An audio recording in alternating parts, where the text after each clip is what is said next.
తిరుమల శ్రీవారి ఆలయంలో ఆణివార ఆస్థానం వైభవంగా నిర్వహించారు. ఆనంద నిలయంలో మూల విరాట్టుకు, బంగారు వాకిలి వద్ద ఆస్థానంలో ఉత్సవమూర్తులకు ప్రత్యేక పూజలు చేశారు. శ్రీ మలయప్ప స్వామి పుష్ప పల్లకిపై పురవీధుల్లో ఊరేగుతూ భక్తులకు కనువిందు చేశారు.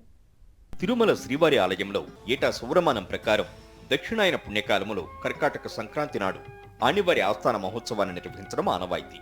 తమిళుల కాలమానం ప్రకారం ఆణిమాసం చివరి రోజున నిర్వహించే కొలువు కావడంతో ఆణివార ఆస్థానమని పేరొచ్చింది. పూర్వ మహంతులు దేవస్థాన పరిపాలనను స్వీకరించిన రోజు ఈ కార్యక్రమం నిర్వహించేవారు. నాటి నుంచి టీటీడీ ఆదాయ వ్యయాలు, వార్షిక లెక్కలు ప్రారంభమయ్యేవి.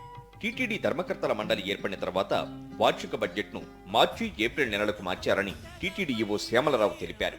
స్వామివారికి ఆణివార ఆస్థానం కార్యక్రమం నిర్వహించడం జరిగింది.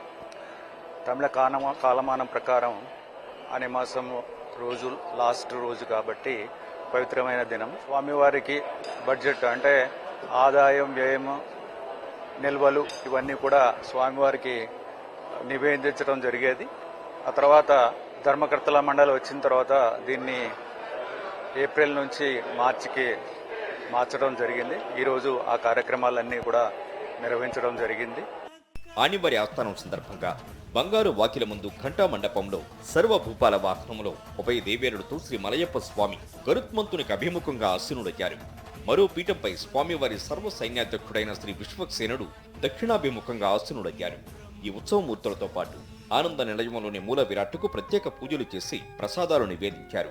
తిరుమల పెదజేయర్ స్వామి వెండి తట్టలో 6 పట్టు వస్త్రాలను తలపై పెట్టుకుని మంగళ వాయిద్యాల నడుమ ఊరేగింపుగా వచ్చారు. వాటిలో 4 మూలమూర్తికి అలంకరించారు. మిగిలిన వస్త్రాలను శ్రీ మలయప్ప స్వామికి, విశ్వక్సేనుడికి అలంకరించారు.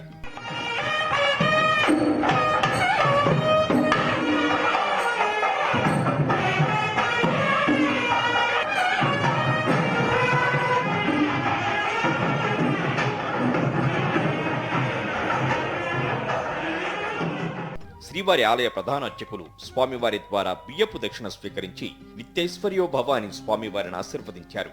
ఆ తర్వాత అర్చకులు తిరుమల పెదజేయర్ స్వామి, చిన్నజేయర్ స్వాములకు టీటీడీ తరపున కార్యనిర్వహణాధికారికి లచ్చన అనే తాడపు చెవి గుత్తిని వరుస క్రమంలో కుడిచేతికి తగిలించారు. హారతి, చందనం, తాంబూలం, తీర్థం, శటారి మర్యాదలు చేసిన తర్వాత ఆ తాళం చెవి గుత్తిని శ్రీవారి పాదాల చెంత ఉంచారు. ఇలా ఆణివారి ఆస్థానం వైభవంగా నిర్వహించారు.